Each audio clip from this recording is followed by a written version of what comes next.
मुश्किलों से कह दो थोड़ी और बड़ी हो जाएं, चुनौतियों से कह दो थोड़ी और बड़ी हो जाएं। अगर नापना चाहते हो मेरी शक्ति, मेरी सामर्थ्य, तो आसमानों से कह दो थोड़े और बड़े हो जाएं। बात तो बहादुरी की है, लेकिन अगर ये सारी चीजें बड़ी हो गई तो हम छोटे से ही तो निपट नहीं पा रहे, फिर बड़े का क्या हाल होगा। इसके लिए चुनौतियों को चुनौती देने से पहले जरूरी है कि अपने आप को चुनौती से टकराने के काबिल बनाएं। तीर्थंकर और महापुरुषों ने संदेश भी यही दिया और उदाहरण भी यही पेश किया। उन्होंने जिन उपसर्गों को, संघर्षों को सहा, उसके बल पर आज पार्श्वनाथ कहलाते हैं। पार्श्वनाथ भगवान अपने जमाने के एक ऐसे इंसान थे कि जिनकी साधना के समय उपसर्ग को दूर करने के लिए देवताओं को भी धरती पर आना पड़ा, धरणेन्द्र पद्मावती को भी आना पड़ा। उसी तरह से ऊपर फण लगा लिया था पद्मावती माता ने पार्श्वनाथ भगवान के ऊपर, जैसे अभी यशवंत ने अपने पोती को ऊपर बिठा रखा है।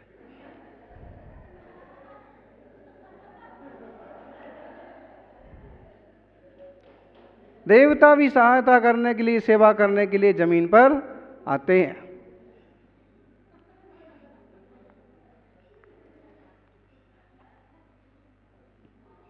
लेकिन उनका संकल्प, उनका साहस इतना गजब का था कि जिन जीवों की रक्षा उन्होंने नमोकार मंत्र सुना करके की थी, वे जब धरणेन्द्र पद्मावती हुए तो उनकी भक्ति सेवा करने के लिए आकुल व्याकुल हो पड़े और दौड़े चले आए। तीर्थंकर की शक्ति का उन्हें भी सामर्थ्य था, संकल्प का उन्हें भी पता था, लेकिन अपनी श्रद्धा, भक्ति और समर्पण को नहीं रोक पाए। और महापुरुषों की, पार्श्वनाथ की सेवा करने का फल हुआ कि पार्श्वनाथ भगवान मोक्ष पधारे और भक्तों की श्रेणी में सबसे ऊपर उन देवताओं के नाम लिखे गए। मतलब यह है कि वे खुद डटे रहे तो देवता आकर के भी सेवा में जुट गए, और खुद ना डटे रहोगे तो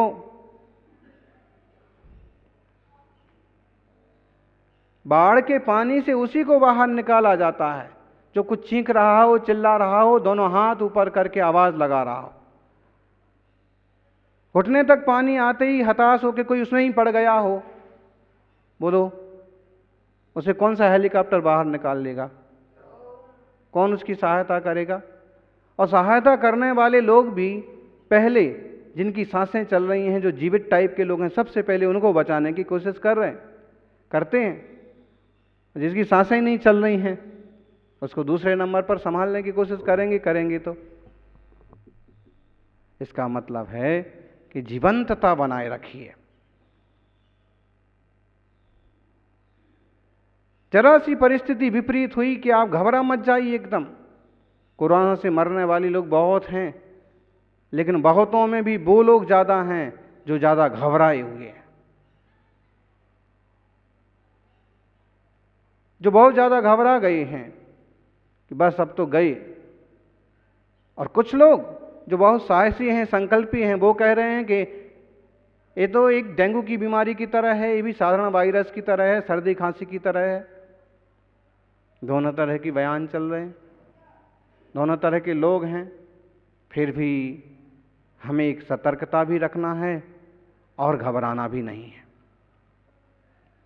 किसी भी क्षेत्र में, व्यापार बिजनेस के मामले में हैं, अभी लॉकडाउन है और कई लोगों के धंधे एकदम ठप हो गए, भोजन पानी के इंतजाम के भी लाले पड़ गए हैं।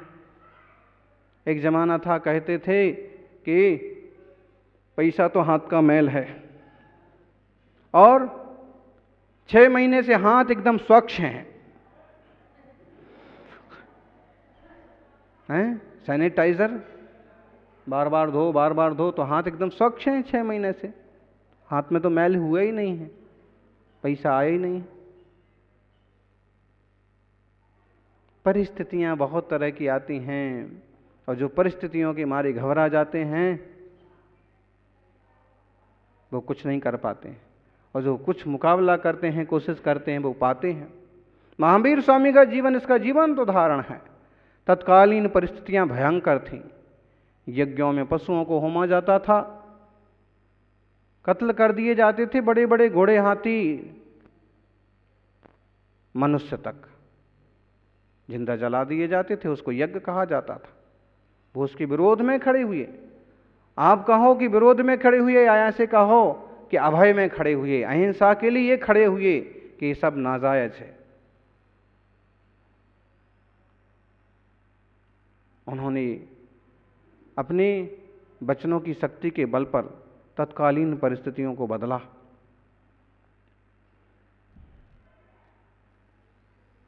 राजे महाराजे उनके भक्त बन गए, सेवक बन गए।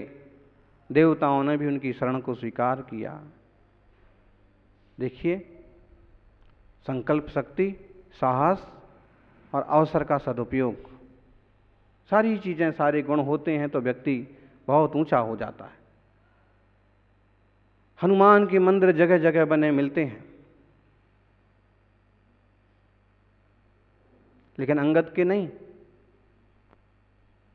पहला अवसर अंगद को दिया गया था कि सीता की खोज करो, आगे की कार्रवाई करो। पहला अवसर उसको दिया गया, लेकिन कैसे होगा, कैसे जमेगा, क्या लाभ है, क्या फायदा है, तरह तरह के तर्क वितर्क में कुछ कोशिशें की भी और ना की बराबर हो गईं। और हनुमान ने जो कुछ समझा जरूरी था, अपनी शक्ति भक्ति से किया। आज अंगद का तो शायद एकाध भी मंदिर नहीं है, हनुमान के ढेरों मंदिर हैं। अवसर को पहचाना, संकल्प शक्ति का उपयोग किया, चुनौती को स्वीकारा। मंदिर उनके ही बनाए जाते हैं जो जन जन के मंदिर में बस जाते हैं। और जन जन के मंदिर में बसने वाले वे लोग अपने जीवन में कोई ना कोई बड़ा महान पुरुषार्थ करते हैं। तीर्थंकरों ने कर्मों के जंजाल को काट करके परम विशुद्ध आत्मस्वरूप की सत्ता को उपलब्ध किया है। वो आज अर्हत सिद्ध हैं, इसलिए वो परम वंदनीय हैं। एक बात ये भी ध्यान रखने वाली है कि दुनिया के काम बहुत लोग कर लेते हैं, दुनिया की चुनौतियां बहुत लोग स्वीकार कर लेते हैं, दुनिया के सिंहासन बहुत लोग हासिल कर लेते हैं, लेकिन अपनी परम शांति का, परम सत्ता का सिंहासन तो कोई भाग्यवान ही हासिल कर पाते हैं। और जो वो कर पाते हैं वो अर्हत होते हैं, वो सिद्ध होते हैं। और जो अर्हत सिद्ध होते हैं वो ही वंदनीय पूजनीय होते हैं। आत्मार्थी सज्जनों, सांसारिक चीजें तो अर्हतों में होती ही नहीं हैं। अरहंत कहा ही इसलिए है कि उन्होंने कर्म रूपी शत्रुओं को खत्म कर दिया है।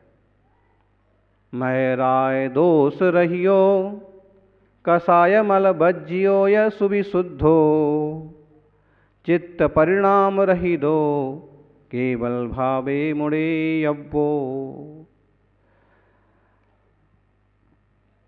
मैं राग रोष दोष रहियो, अरहंत में मोक्षार्थी भव्य जीव,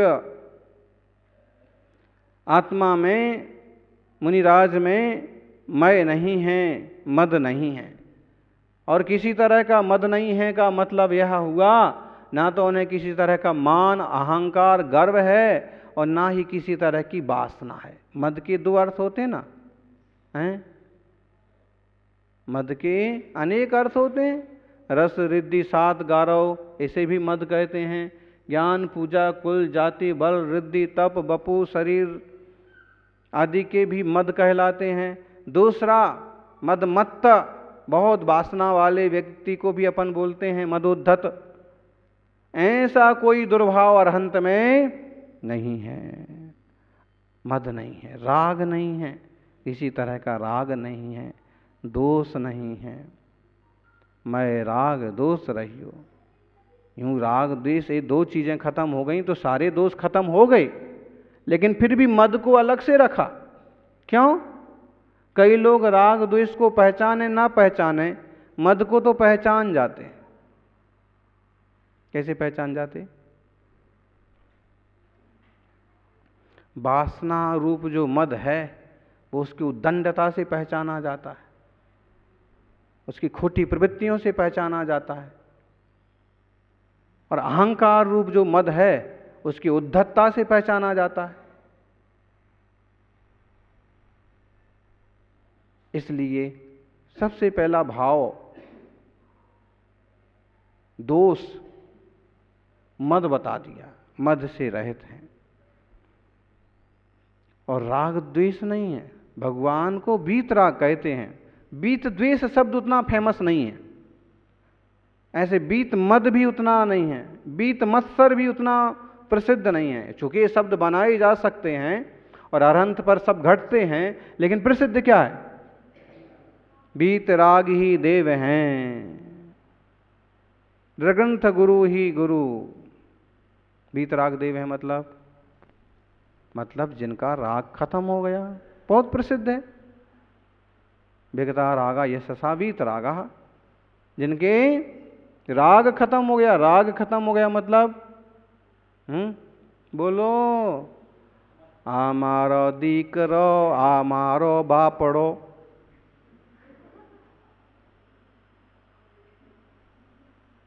अंते समय कोई जतो नती रे, कोई नो नती रे। અમારો દીકરો આવ્યો છે મુંબઈથી, અમારી મમ્મી છે, અમારો ભાણેજ છે, અમારો કાકો છે, દાદો છે, कोईनो नहीं। और इतना प्योर हो गया अरहंत भगवान का भाव, चूंकि वो तो इतने भाग्यशाली पुण्यात्मा पुरुषार्थी जीव हैं कि जिस दिन उन्होंने दीक्षा का संकल्प किया उसके बाद खुद का सगा भाई कि खुद का पिता कि खुद के कोई आए हों दर्शन बंधन को, तो भी स्पेशल कोई राग द्वेष का परिणाम, कोई राग का भाव नहीं। कितनी निर्मल दृष्टि हो गई। अच्छा, कोई दुश्मन कहलाने वाले ने कोई छेड़छाड़ की हो, उसके प्रति भी कोई द्वेष का भाव नहीं। राग का परिणाम खत्म होना चाहिए तो वीतरागता आती है। और हम सबका रास्ता वीतरागता का मार्ग है। किस चीज का? वीतरागता, साम्य भाव का मार्ग है।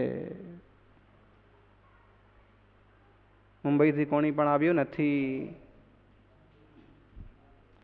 अब कोई बात नहीं, कोई नहीं आया तो कोई बात नहीं, ऐसा। लेकिन हृदय से कोई नहीं आए कि आए, मेरी आत्मा पर कोई फर्क पड़ता नहीं। सब जीव स्वतंत्र है, सबकी अपनी योग्यता है, राग नहीं है। यह अभ्यास उन्होंने जबरदस्त किया छठे सातवें गुणस्थान से ही। और सातवें गुणस्थान की निरंतरता उन्हें जब बनी तो श्रेणी आरोहण हुआ। श्रेणी आरोहण हुआ तो 10वें गुणस्थान में सूक्ष्म लोभ का भी नाश हुआ। और उसके बाद तो 12वें गुणस्थान में घातिया कर्मों का घात करके वीतरागी अरहंत परमात्मा हो गए, तीर्थंकर केवली भगवान हो गए। ऐसे जीव, ऐसे ही अपना जीव जब इतना पुरुषार्थी बनेगा तब जाकर के इसको वह दशा मिलेगी। समझ में आ रहा है? संप्रज्ञा। मारो दादो बापड़ो, अरे त्यागी व्रती भाग्यवान हैं, बहुत आगे निकल गए। तो राग, मैं राग रोष रहियो, दोष रहियो। अब राग खत्म हो गया तो द्वेष भी आपो आप खत्म हो गया। द्वेष कहाँ होता है? जब एक तरफ राग होता है तो दूसरे तरफ द्वेष होता है। यत रागा पदम धत्रे द्वेषम तत्रेति निश्चया। जहाँ राग पांव धरता है वहाँ द्वेष तो देख लो है।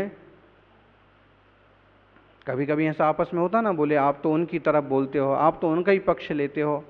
इसमें एक चीज़ ध्वनित होती है कि वो व्यक्ति के जिसके प्रति ऐसा कहा जा रहा है वो रागी द्वेषी है। एक बात और है कि किसी के कहने से अगर वह साम्य भावी जीव है और फिर कोई कह भी रहा है तो किसी के कहने से वो रागी द्वेषी नहीं हो जाता। लेकिन ये पक्का है कि जहाँ राग है वहाँ द्वेष,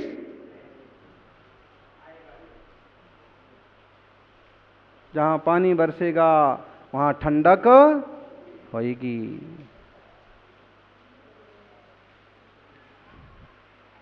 तो ऐसे जो है ना अरहंत भगवान मद राग द्वेष से रहित हैं, कसाय मल से रहित हैं, सुविशुद्ध हैं, कोई कसाय नहीं, क्रोध मान माया लोभ का कोई भाव नहीं है, चित्त परिणाम रहित दो और मन से होने वाले परिणामों से रहित हैं, केवल भावे मुड़े अब्बो, केवल भाव में ही उनका आत्मा विराजा है, केवल ज्ञान में।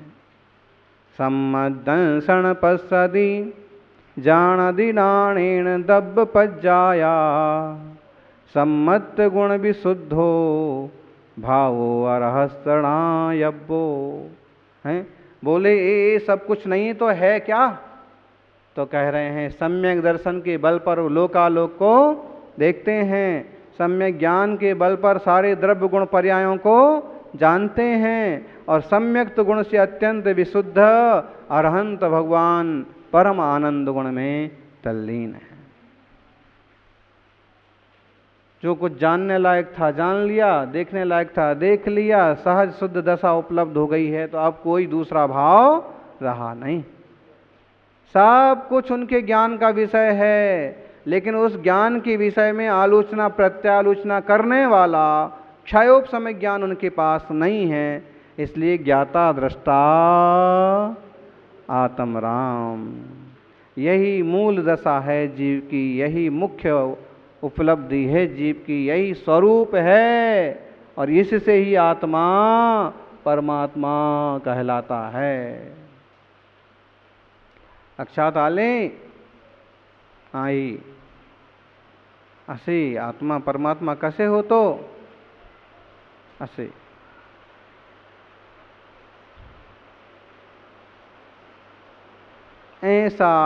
ऐसी निर्मलता बढ़ाने का पुरुषार्थ और अभ्यास प्रत्येक जीव को करना चाहिए। अपन सौभाग्यशाली हैं कि ऐसा रत्नत्रयात्मक मोक्ष मार्ग उपलब्ध हुआ है। बाहर से सम्यक दर्शन ज्ञान चारित्र इसके सहयोगी मूल गुण आदि स्वीकार किए हैं, अंतरंग में निरंतर विशुद्धि वर्धमान हो तो आत्मा को वर्धमान होने में देर लगने वाली नहीं।